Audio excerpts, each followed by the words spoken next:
This is the Mercedes AMG SLS, but it's not just any old SLS. This, my friends, is the SLS Black series, though ironically, it's white. Anyway, in this video, I'm going to talk you around the design, show you in the cabin, analog dials, oh, it takes me back. Take it for a drive,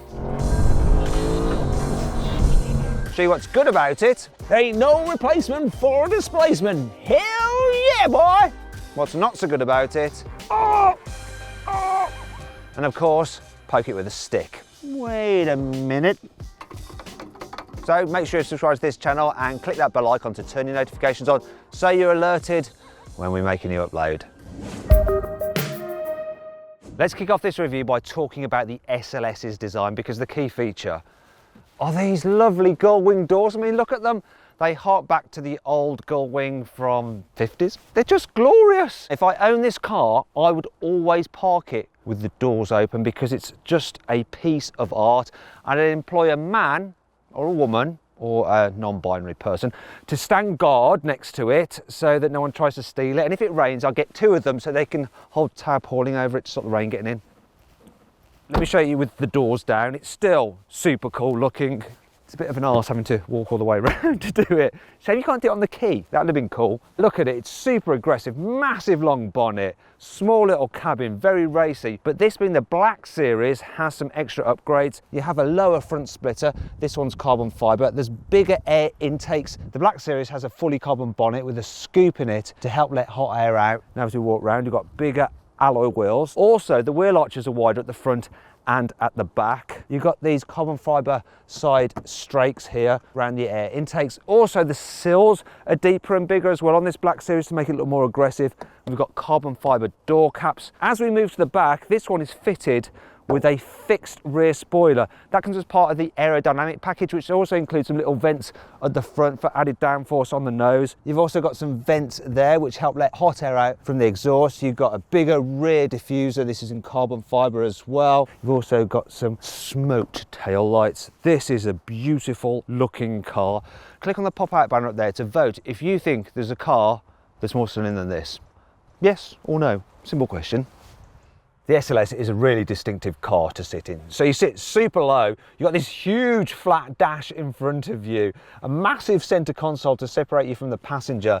It feels very, very wide, very, very sporty. You've got bespoke AMG buttons here on the centre console and an AMG gear selector. I mean, it is very, very special feeling, and quality is excellent throughout the place generally, apart from a couple of things I've noticed. This centre part of the steering wheel, some of the buttons here for the stereo and the mobile phone. Yeah, great, that's so old fashioned. And the rear view mirror is awful. Don't know why they did that. The dials, they're analog, just like the good old days, and they've been inspired by those in the 300 SL from 1954. Just like the gull-wing doors. Yay, any old excuse to show them off, Matt. The SLS Black version has some upgrades over the standard SLS. For instance, you get this 3D stitching effect on the dash. You also get Alcantara everywhere, and you could get a two-tone version of the Alcantara, so you'd have red inlays here and here. It also has these carbon bucket sport seats, which are absolutely blooming lovely to sit in. I love them. You also get a Black series steering wheel, which is flat-bottomed and has that little marker so you know when your wheels are pointing dead ahead. You also get Black series badging as well, and a special AMG button here which brings up some data on the infotainment screen, so it has things like engine power and stuff like that. And you can also do lap times for when you're on circuit and then download it through the USB system. You can try the infotainment system using this swivel wheel. Yes, there is no touchscreen here, people. The infotainment system itself is feeling a little bit old-fashioned, so the navigation, it's all right. It does have traffic alerts, but really it's not very good. It's going to probably divert you into the nearest traffic jam, to tell you the truth. And there's no Android Auto or Apple CarPlay, of course, so you can't use Google Maps or Waze. Look at this, it's got video. A DVD player. How old-fashioned is that? It's starting to look a bit old, this system. So in terms of practicality, you've got an all right glove box there. There's a 12-volt socket. There's your USB port, place for your sunglasses. There's a little storage net here, so you could put your mobile phone in there like that. Under here, there's another little storage area, but actually, it's got an insert for the key. So if the starter button is no longer functioning, you can start the car here. I'll just do it. There you go. There's another key slot there, which I think is probably to open the bonnet or the boot maybe, something like that. Got a little pouch here for carrying some stuff.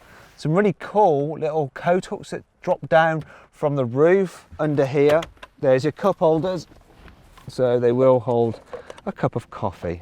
Marvellous. Let's put that back. Finally, I'll show you this little area for, I don't know, something. And there's a 12-volt socket as well. You might have noticed the carbon fibre here on the centre console back here. There's some on the doors as well. That was available in this Black series. This particular car is also fitted with the upgraded 1000-watt Bang & Olufsen stereo, which has 11 speakers, including a huge subwoofer behind the driver and passenger seat. Finally, let's move on to the driving position because, oh, what's that? Oh, look, it's a fire extinguisher, which shows that this is designed to go on track.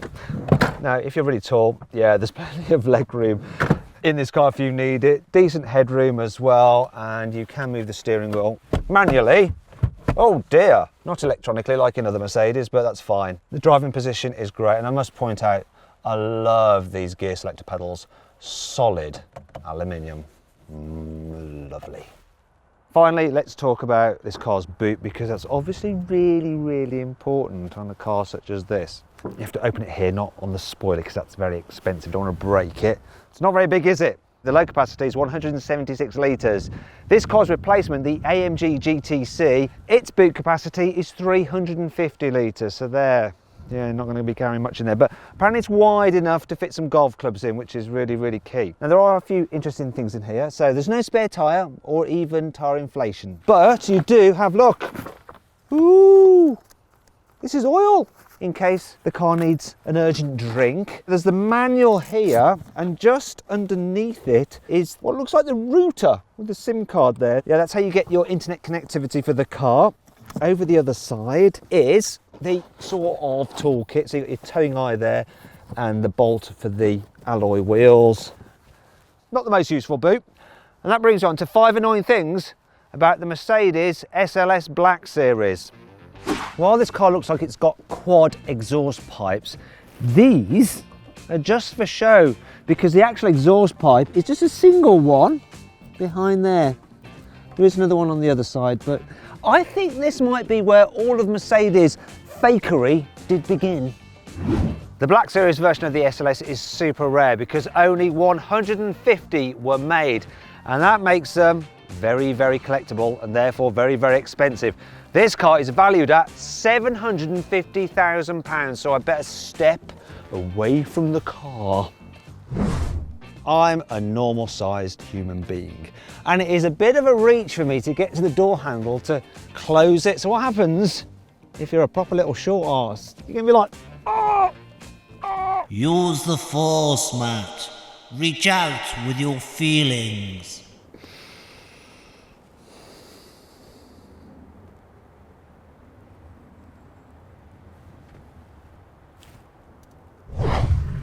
The reversing camera on this car is really low definition. You can hardly see anything in it at all. For some reason, the Black Series has 50 Newton meters less torque than the normal SLS. What's going on, Mercedes? I want my torques back. Don't worry, there's still plenty to like about this car. Here's the carwow 5 cool features.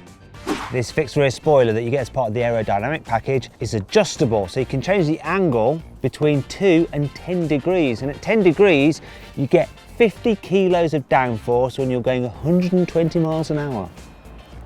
The Black Series uses the same 7-speed dual-clutch automatic gearbox as the normal SLS, and it's mounted towards the rear as well for improved weight distribution. However, it's slightly lower for improved centre of gravity over the normal car.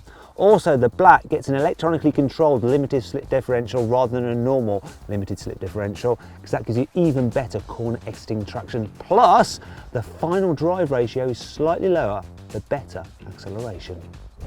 The Black Series has a number of weight saving measures over the normal SLS, so you get common ceramic brakes as standard, a titanium sports exhaust, there's those carbon fibre bucket seats, also a carbon fibre housing for the prop shaft rather than an aluminium one, and even the battery is no longer a lead acid battery, it's a lithium ion one because it's lighter, and all that adds up to a saving of 70 kilos. So this car tips the scales at 1.55 tonnes. Not bad. The The adaptive suspension on the Black Series is about 50% stiffer than that on the normal SLS. Also, the car's track is around 2 centimetres wider as well, and all that helps improve the handling.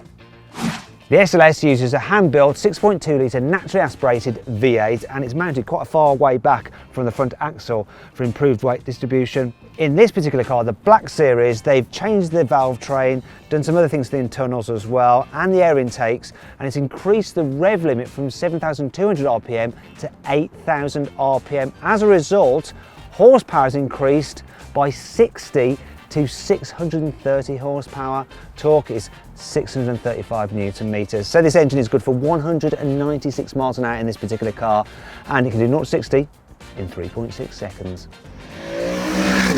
All right, let's see what this SLS Black is like to drive. Now, the last time I drove an SLS was for a video for Auto Express back in 2010. I never got to drive the Black, so this is a pretty special moment for me, and you're here to share it. I tell you what comes flooding back straight away is just how unsure you are of where the front of the car is, because you've got that massive long bonnet. It's as though you're looking through somebody's letterbox. It is quite intimidating at first, especially when you know how much this thing cost. And back in the day, it was £230,000, which was £60,000 more than the normal SLS. This one though, oh gosh, got to be very careful. It's part of Mercedes heritage fleet. Now, I've got the suspension in its softest setting, but you might hear the odd rattle. That's our camera setup vibrating because the suspension is firm. I'm not going to put it into the firmer setting, it's pointless. I've got the gearbox in comfort and it's all right, but I think I'll probably put it into manual. Let's have it in manual. Use the pedals now. Let's try this engine.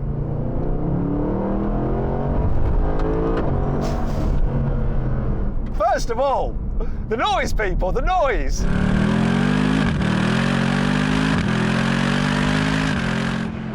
Modern engines do not sound like that, they just don't. Oh my gosh.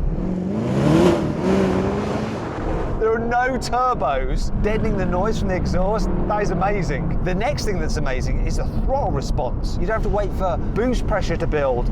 It's just instant. Also, there's a better relationship between how much you move the throttle pedal and the amount of performance you get from the engine. Turbocharged engines, there's a delay and then they just give you a load of torque, which is a bit disconnected from what your right foot's doing, whereas a naturally aspirated engine, it's more linear, it's more in tune with your body and your inputs, and that just makes it more fun. I'm sorry, I am definitely a naturally aspirated kind of guy. I really, really am. I love turbo power and I love turbo torque, but there is just that disconnect, which means they're not quite as fun, they're not quite as involving. And this is involving. Oh my gosh. We're in town, so I suppose this is a good opportunity to try the manoeuvrability. Got to go around a mini roundabout to head back to the nice road, so come on, don't let me down. Oh, I can feel the diff kind of like, just kind of locking up a little bit. It's a long bonnet. I've gone around. That was close, all right. Here we go. Whoa.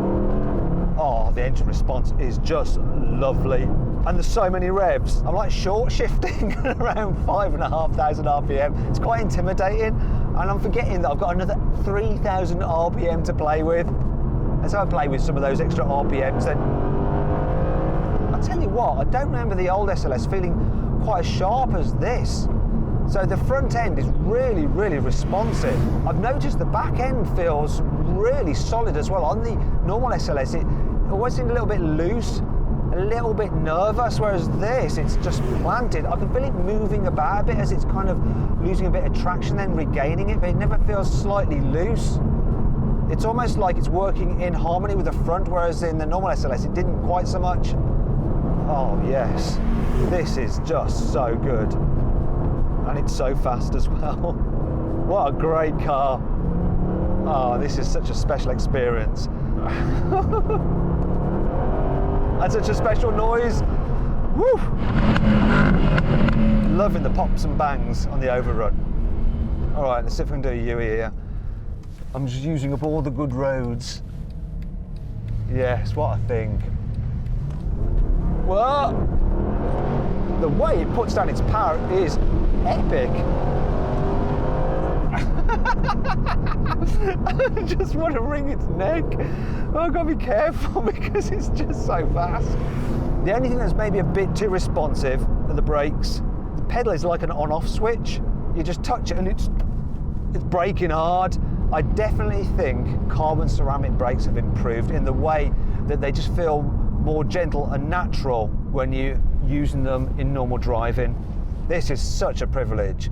And you know what? I've got all you lot to thank for it really, because if I didn't have all your views, I wouldn't have the ability to request cars such as this to drive, and it would just be me and you and Ford Fiesta. So yeah, thanks for watching, thanks for subscribing, and thanks for all your support. It means I can get to do this and share the experiences with you. I think I need to calm down. I guess there is one last thing I really want to do in this car before I take it back. Now, it's not launch, it does have launch control, but I can't launch this car, not on the road. It's just not fair on it or my driving licence. What I want to do is this. So if you just bear with me, I'm going to have to undo my seatbelt. Oh, come on, up you come. Come on, right, yeah, I definitely got to do this because that is a baller in my SLS Black. Yeah, baby.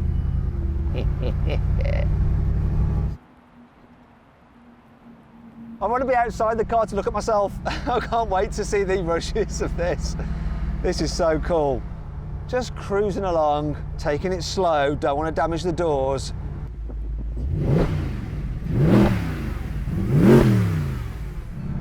Hell yeah, that's the way I roll.